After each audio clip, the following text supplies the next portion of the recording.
Welcome to Centerpoint's Dive In with Matt and Joe. In this podcast, we're filling in gaps and diving deeper into topics and passages related to the Sunday messages at Centerpoint Church. I'm Matt. And I'm Joe. Let's dive in.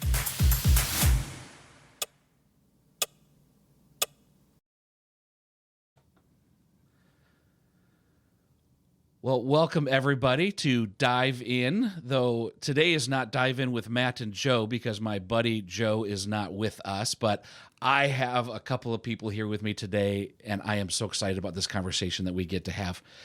Over these past several weeks, we've been talking about how God reveals himself as our shepherd in Psalm 23. And so we've been talking quite a bit about the implications of what does it mean for him to be our shepherd and who are we as his sheep. And so we get to find, how do we relate with God in this? How does God relate to us? And so we've been taking this exploration through Psalm 23.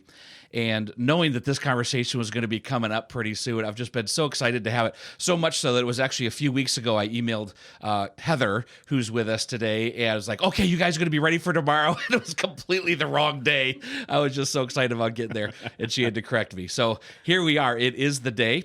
So let me introduce our guest. The first, Heather Johnson. Welcome, Heather. Glad you're here. Good to be here.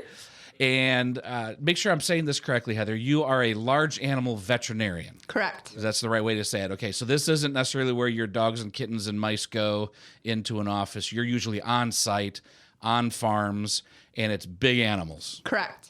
Okay. And I have just loved, as we've gotten to know each other, the way you talk about how you care for animals is just so stunning and beautiful to me. It is amazing to see you do what God created you to do. And just even going back to the beginning, Genesis 1 and 2, when he kind of commissions humanity to watch over, to take care of his creation on his behalf. I hear you talk about how you care for animals and farmers in your care. And it's like, that is so what God intended. And so it's just always been a beautiful picture for me. So thank you for being here today and sharing this good gift with us. Absolutely. And I have only now just met my other guest today, but he is a friend of Heather's, somebody that she's known through her work and have friendship with. And so I want to welcome Andy with us. Thank you. Thank you for having me today. It is so great to have you. When Heather told me about you, it was the first message about the Lord is my shepherd. It's just like, I know a shepherd and he's amazing. And so I've been so eager to meet you. And so while Heather is a large animal vet and she certainly gets to interact with sheep, Andy is a shepherd. Like this is your gig. This is my thing. All right. Yep. And it has been for quite some time. Yeah. How we'll just jump right in. How did you get into being a shepherd? So we grew up in Candia on a small piece of land. We just had 2 acres. And my mother, who had zero farm background whatsoever, told my father before my sister and I were even born, I would like to have some pet sheep. And so they got a couple of pet sheep, as you know, people will do, and they just were having some fun with them, and they would take them out to a couple of the small local fairs and just have fun with them, you know. And then my sister and I've got an older sister, so they once she hit an age where she could join the 4-H program, they decided that sheep would be a great way for her to do that. You know, they're a smaller animal, they're a little bit easier to handle for a young child. Yeah. So when she was 8, I was 5, and as any younger brother will do, my older sister is getting something, so I darn well better be getting something too. Absolutely. So we both got our first sheep that year, registered sheep that year, and we just started going through 4-H, and you know, we went to some of the small county fairs, and she and I both really fell in love with it. So we started building the flock, and you know, much to my parents' dismay, we kept adding in animals. Because at some point, 2 acres starts to run out of room. Oh, it did. It very much did. It sounds like a lot to Yes. suburban guy like me, but when you're trying to do a farm, that yeah. And my father at the same time has a greenhouse business, so he had 3 full-size greenhouses on this property, plus his gardens, his little orchard. My mother had a horse that took up, you know, X amount of space. So there was not a lot of spare room. Yeah. We were pretty well packed in. So how many sheep did you kind of grow the flock to? So I would say we probably hit the limit there of maybe 4 breeding ewes a piece, and then a breeding ram to go along with them. But then as we got a little bit older and got a little bit farther into it, we actually had some friends about 3 miles down the road from us that had open pasture. So he was able to take our brood ewes during the summer, put them out on his pasture. They'd maintain the fields for him, and we didn't have to house them for 2/3 of the year. Okay. So it really kind of expanded what we were able to do there. And then when I was in my freshman year of college, my parents actually bought that farm.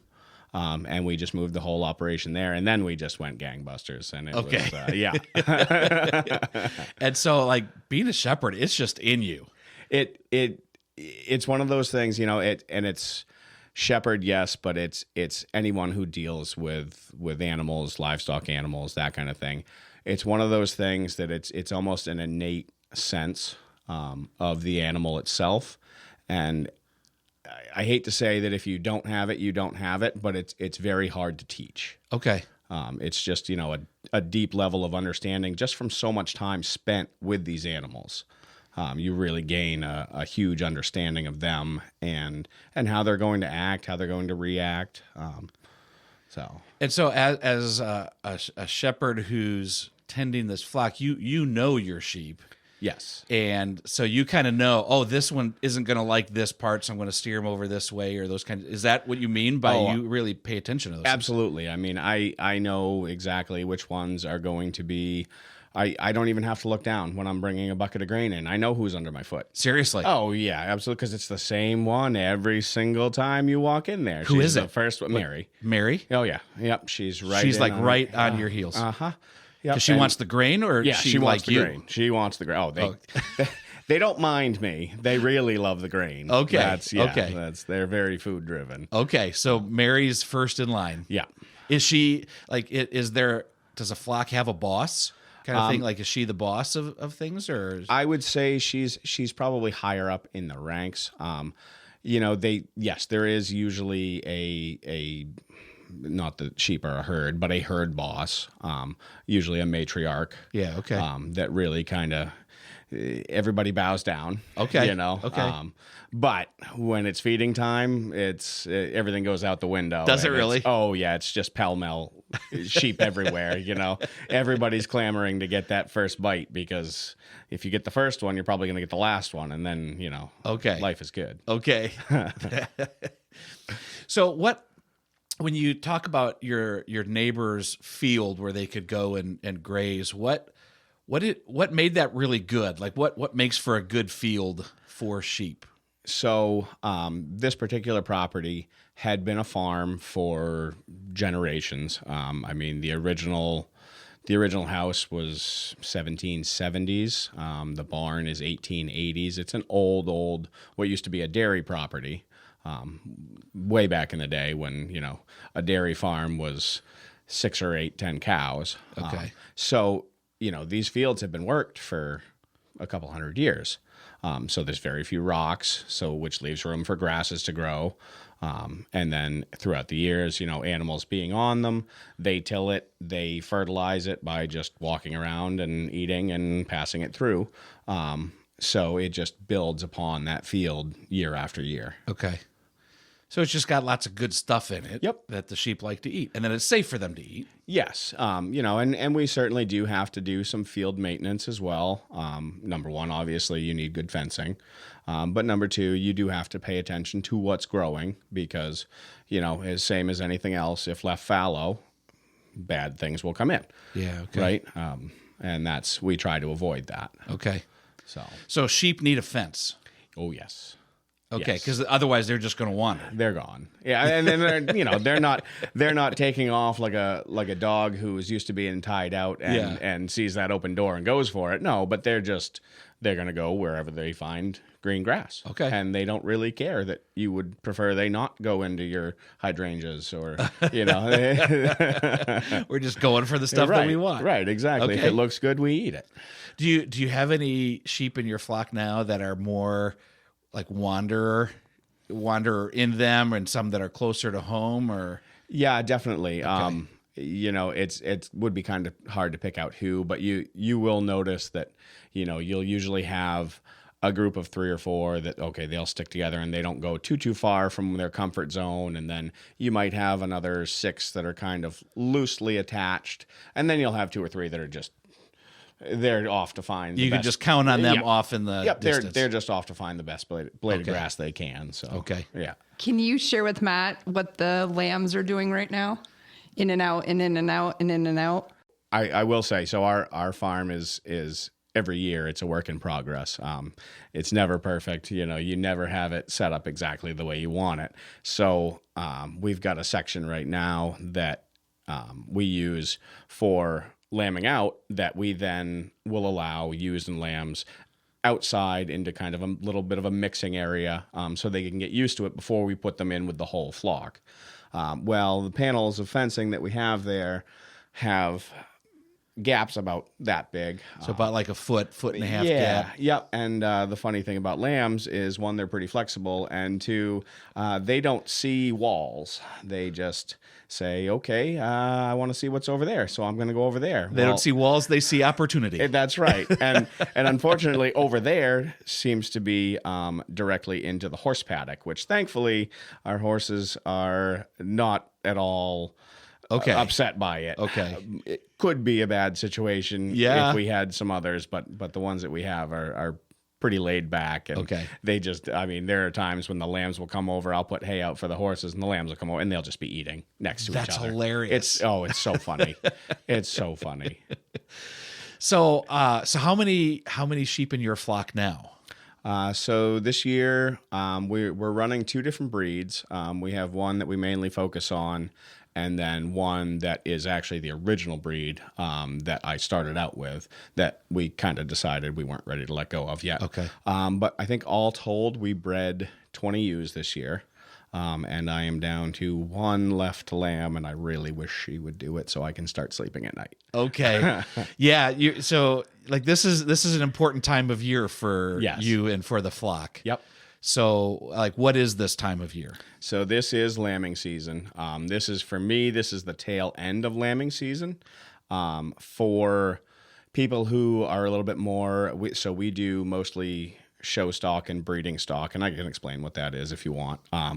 But for someone who's more of a commercial producer, this is really kind of the beginning of what would be their lambing season. So your lambing season's a little bit earlier than other farms might be. Quite a bit earlier. Okay. We shoot to start January 1st, which in the wide world is absolutely terrible and lacking common sense. Because it's so cold? Because it's cold, it's brutal, and you're bringing new life into the world, and it's, the wind is blowing sub-zero temperatures. And they're sneaking off to the horse paddock to go get some hay. Into the horse paddock just because they want to nibble, So this is lambing season. What goes into lambing season? What does that mean for you as the shepherd kind of overseeing this? What are the implications of it being lambing season? So it's certainly a lot more labor intensive. This is one of the most labor intensive times of the year for us, both mentally and physically. And it's also the culmination of the entirety of last year. Okay. Right. So this is our new hope. Right. We get to see whether we made the right decisions last year to bring on this new crop of lambs this year. Okay. Can we pause there for just Sure. a second? What are the decisions that you made last year? So it would be our breeding decisions, essentially, Okay. And our feeding decisions. So feed is very important with maximizing productivity with the animals, right? Okay. So the better the feed, typically you'll end up coming out with a better product at the Yeah. end, and I hate to call an animal a product, but that's the easiest way to describe it. So we need to make sure that all over the summer I'm picking up great hay. I need to make sure I have enough hay in the barn to feed all of my animals through the hard, months in the winter. And realistically, we won't get any new hay until end of May, beginning of June, hopefully. Right, because hay just doesn't materialize out of nowhere. Right. It grows. Right, exactly. Exactly. Not much hay growing in January. No, February. not around here at least. See, I'm picking up on this stuff. Yeah, exactly. Yeah, we're going to turn you into a farmer. There we go. But and then we have our breeding decisions. So, we're trying to make breeding and show animals. We're looking to essentially build the perfect animal. Yeah. So, there's a lot that goes into that. There's a lot of learning about the animal's conformation, which is how, they move through their legs, how their legs come together into their body. We're looking to build level top lines. We need to maintain breed character. So there's all these tiny little facets that, are all a part of the equation. And okay, well, this one really needs more hind leg muscle. I've got this ram over here that could put that on those lambs. So maybe I'll breed him with these 3 ewes, but these 3 over here have plenty of hind end muscle. They need a straighter top. So I'm going to go and I'm going to try and grab a ram with a straight top, level top, and we'll breed those ewes to that animal. That's fascinating. Never would have even crossed my mind to think through that stuff. So these are decisions you're making almost a year in advance. Absolutely. Yep. Okay. And so now part of lambing season is you're seeing now the results of things. Exactly. So you're always, what am I seeing when I meet this little lamb for the first time? And while birthing can be a natural process, it requires some help. Yep. Right. So you've got to be attentive during this time. Yes. Like, what are the things you're watching for, looking for? How do you get involved? So we do try to be relatively good about marking down what we would consider to be our due dates. We pick a certain day that we want to start. So sheep, their gestation is 5 months. Okay. So I work back from January 1st, 5 months before January 1st. That's the day that the ram can go in. I don't want to go any earlier than that because for, political reasons throughout the shows and all of that, they should be born January 1st. Anything born earlier than that, technically, if you're trying to show it as a spring lamb, you're cheating. Gotcha. Which we don't need to be doing that, right? So basically, you're starting out the 5 months earlier there. So then we kind of get an idea in our heads of, all right, well, we're going to have these ewes that'll be, the first or second week of January. These that'll be the 3rd and 4th week. And I don't really know where that one went. So we're just going to make sure we keep getting up at night and checking, All right. But so that's part of it. We do nightly checks. Typically, I look very forward to the end of lambing season solely because I will stay up until about 11:30 midnight, go out and do a check, and then I will sleep on my couch until 3 a.m., go out and do a check, and then I crawl into bed and get up to put the kiddo on the bus. Wow, So it's the shorter I can make my lambing window, the happier I am. Roger that. Yeah. And so you've just got to be watching over every ewe and when she's ready, when the lamb is ready, and making sure that it's a safe process. Yes. And Heather, just even from a veterinary standpoint, what could go wrong in a lambing barn? What do you see? An infinite amount of things can go wrong. Okay. Normally what happens is it's desirable for the shepherd to have twins and triplets.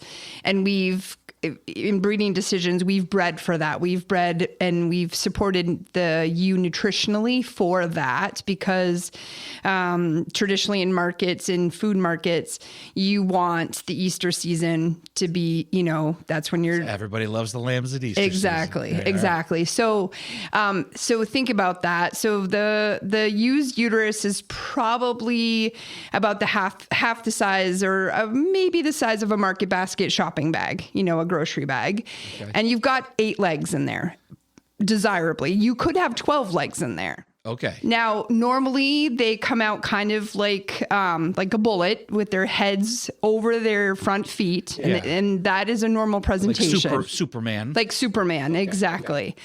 Yes. The chances of that happening out of, 1 in 3 is not always good. That's not great odds. And so many times they're coming backwards. They're coming with a head back. Only one leg is presenting. And so I don't do the heavy lifting in the majority of those cases. The shepherd does. The shepherd goes in and tries to figure out, is this your foot? Is this your head? Is it a back leg, a front leg? Who needs help coming out? Who can cook in there a little bit longer without having complications? And when they call uncle is when they can't figure out whose foot goes with what head, whether there is a head, if it's coming backwards, if there's too many, if there aren't enough, or if something seems wrong, not dilated. And so that's typically when I get a phone call is, hey, especially from Andy, because Andy has lambed probably close to hundreds of lambs in his lifetime.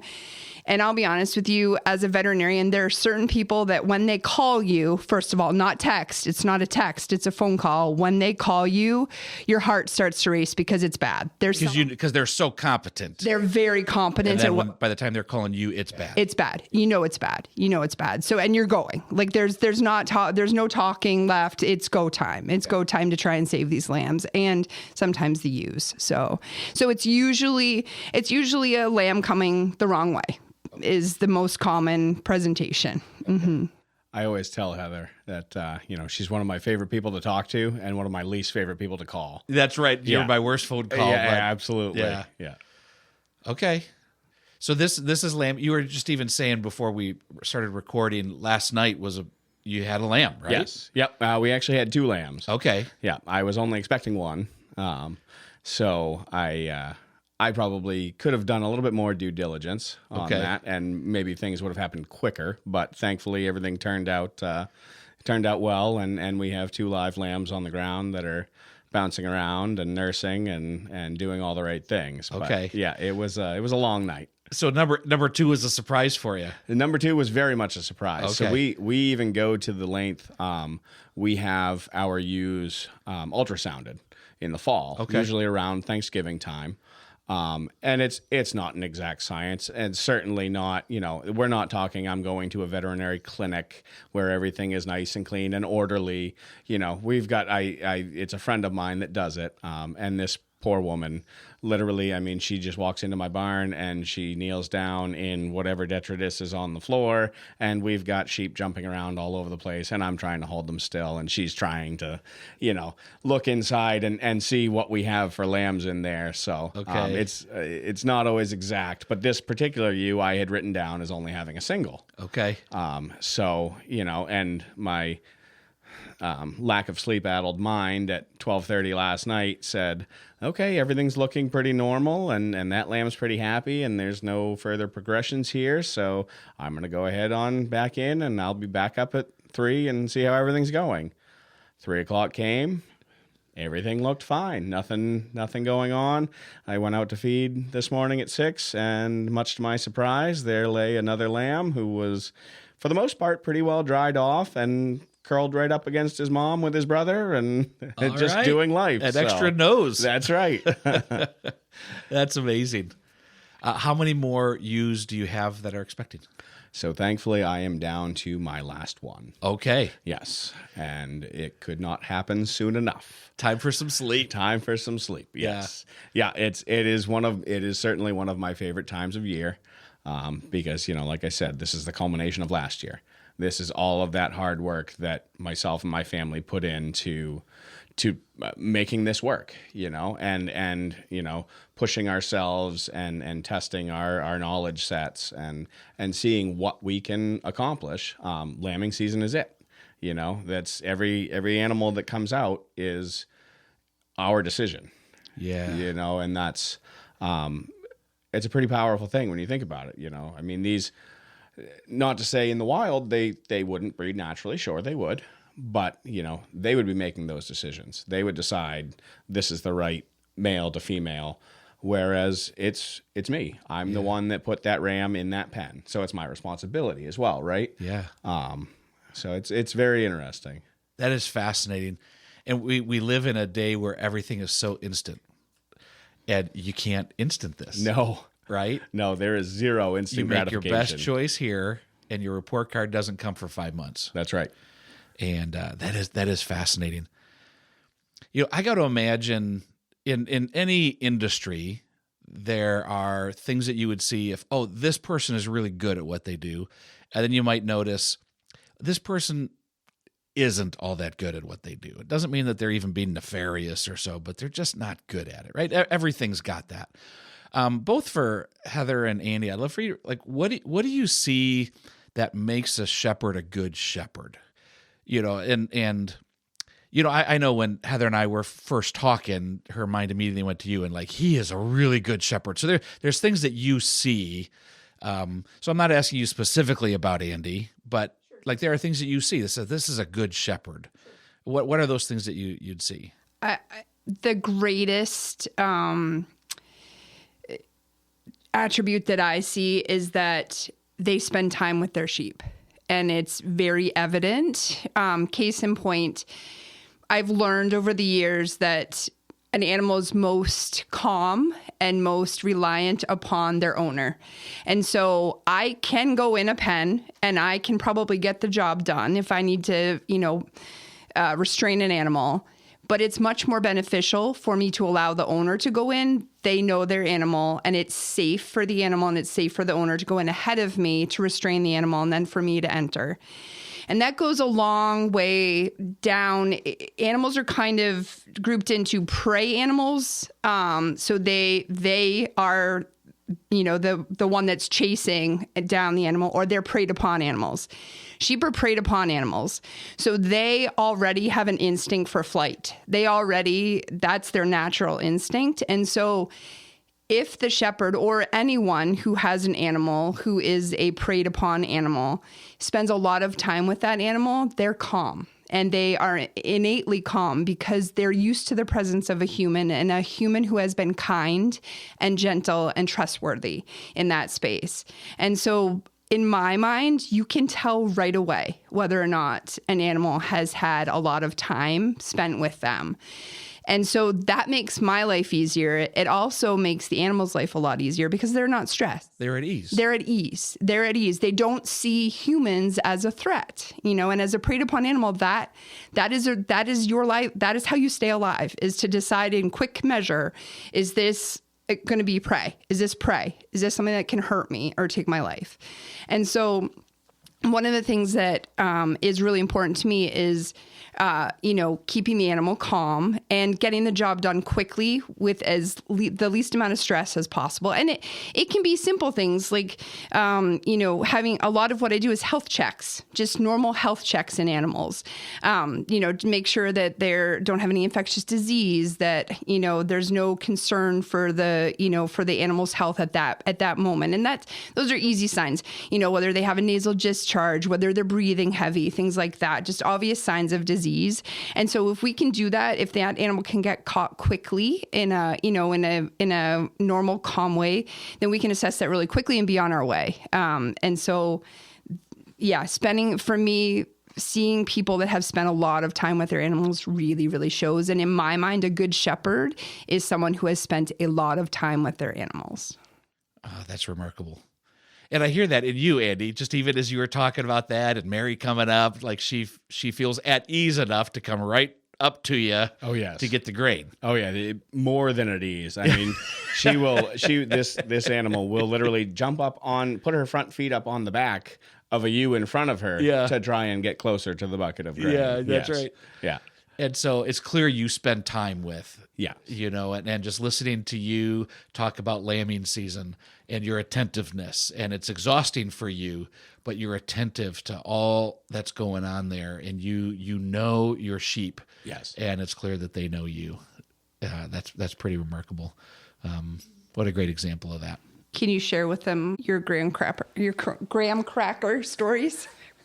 So, I as I said, I grew up in this world. My wife did not.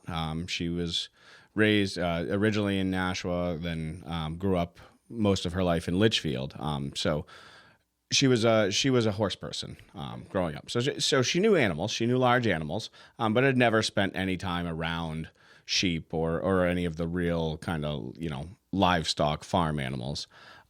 So she was bound and determined that she needed to befriend all of these animals, and I'm so glad she did, because it's wonderful, and it's certainly deepened her love for it as well, which makes it a lot easier for me to keep doing it. Yep, with the that's true. support of my wife, and but she decided that graham crackers, and I don't know why she landed on graham crackers. Maybe she just had a box of them in her car. No clue.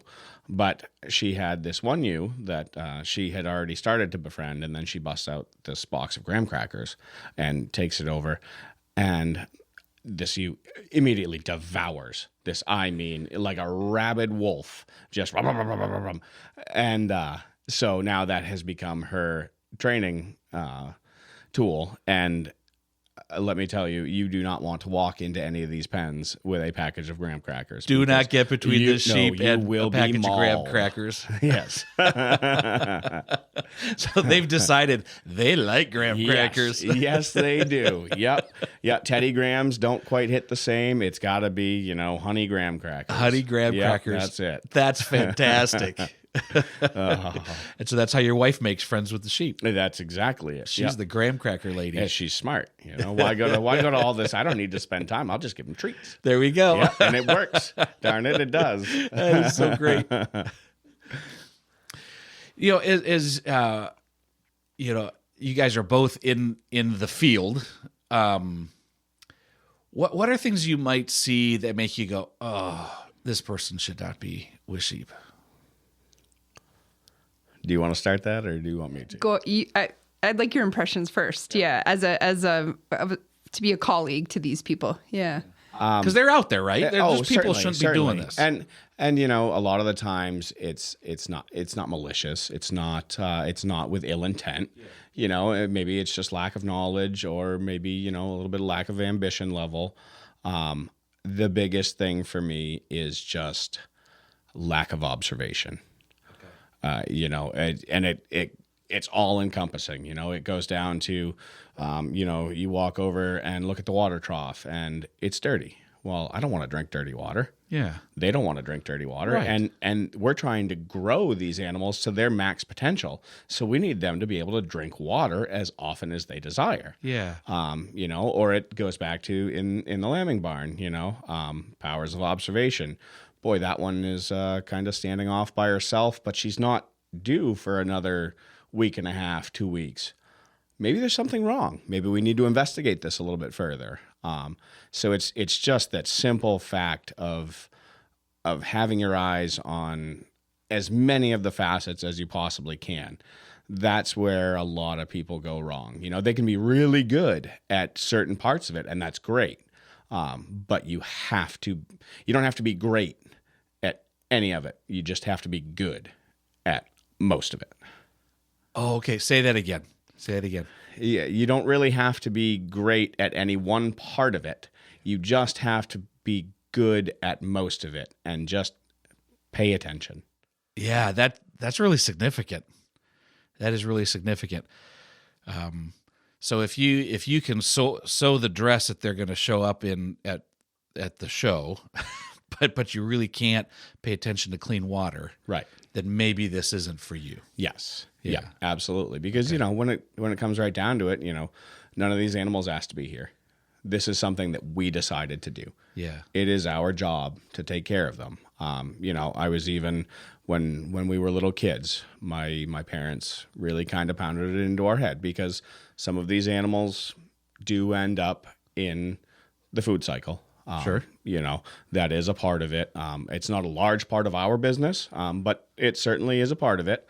And, the biggest thing that they really drove home was, I don't care if you know that that's where this animal is going. It deserves to have the best life that we can give it in the time that it's here. Good for them. Yeah, absolutely. They taught you guys that. And that's what I'm trying to instill in my own I was children. going to say, that's what you pass Yes. on to your kids too, don't Yep. you? Yeah. Because there's something like, if you give them that, they're going to flourish. Right. Right. And that's just good for everybody. Absolutely. It's good for the flock. Yep. Helps keep a flock healthy. It's good for you in the economy and what you're trying to do. It's good for those who are going to get the sheep. So yeah, they're flourishing. So you create the environment for their flourishing. We try to. You can't demand their flourishing. No. You can't demand grow.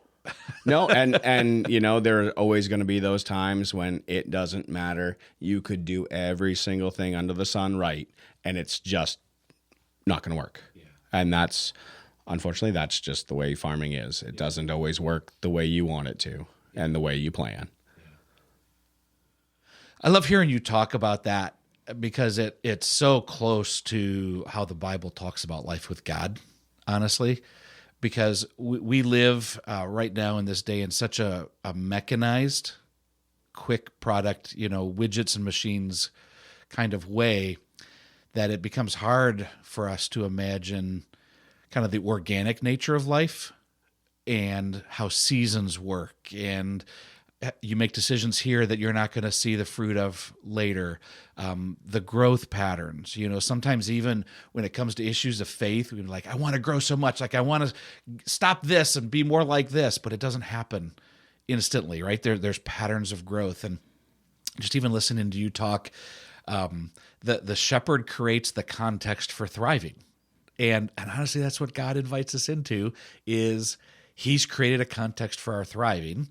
And anyway, just hearing you talk just draws me into so much that's applicable to life and faith as those things come together. Sure. So, yeah, I appreciate that. Heather, you kind of had something you were thinking of too when you were thinking about maybe somebody who shouldn't be doing this. Yeah, and because sheep, and I go back to this, but they're preyed upon animals, so they will hide a lot of behaviors. They will try to hide when they're sick, believe it or not, because it is survival of the fittest in the real world. And so they will hide behaviors and hide illnesses. And I think one of the most frustrating parts of being a small ruminant, which means sheep and goat veterinarian, is that you are reliant on your shepherd, on your owners, to tell you when the animal isn't right. And to quote Andy and his family, I know exactly what Andy says when he says to me, she's hangdog. She's got this hangdog appearance. And that is probably one of the earliest signs that something isn't right. Normally, sheep are bright and alert, heads up, looking for whatever it is that's trying to kill them. Honestly. They're living with a head on a swivel. They are. And so the only time that they're not doing that is when their head is down and they actually have this really neat vision. So they can actually see almost, not quite 360 around them, but almost. That's the way God designed them, because they're a preyed upon animal. And so they need to be able to pick their heads up and flee if they need to. So if they are hangdog, there is something going on. And so that may be the only sign that she gives you. But she's very ill.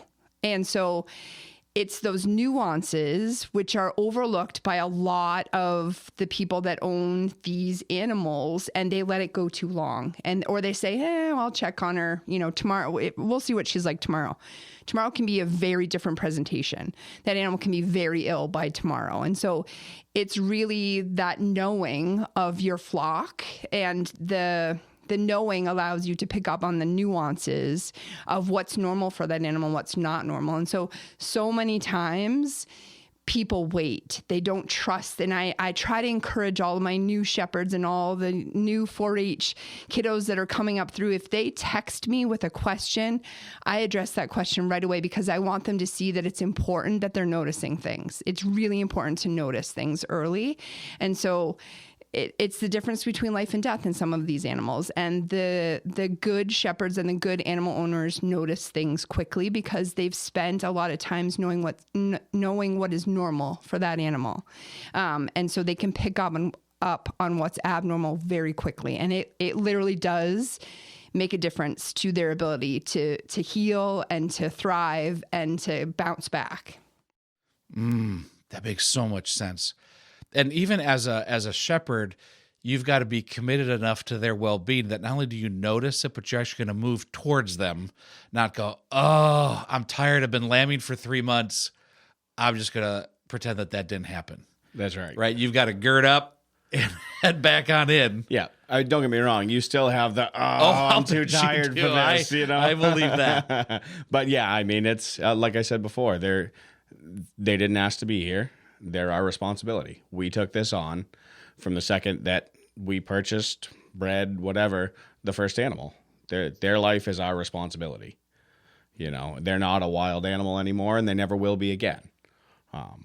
So it is up to us. We have to look out for their best interest because they can't.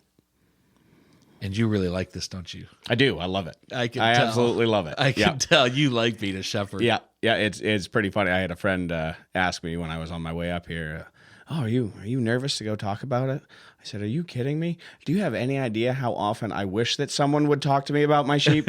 Come on. This is an everyday thing. Nobody at a party is like, oh yeah, let's talk about your sheep. This is great. This is fascinating. Yeah. Thank you. I think we could talk for hours, but I appreciate you sharing some of your life with us, and the insights are really rich. And Heather, thank you for being a part of this conversation too. And for those of you who are listening in, kind of your imagination can run with it. Begin to listen to these stories about what it is to tend to these sheep and pay attention to this, and then remember back on the things we've talked about, how God is a good shepherd for us. Even Jesus talked about when he said he is the good shepherd, he's like, the sheep know my voice. I know my sheep. You get hired hands, they come in, they're just getting the job done and they're out. Trouble comes, they scram. But the shepherd defends, protects, and that's one of the beautiful things about this metaphor that Scripture gives us about the nature of God. It's one of those metaphors that just every layer you go into it tracks. There are some metaphors that you lead off with, say, I'm going to say it's like this, but I know every metaphor kind of breaks down. This is one that it just tracks. The further in you go, it just tracks.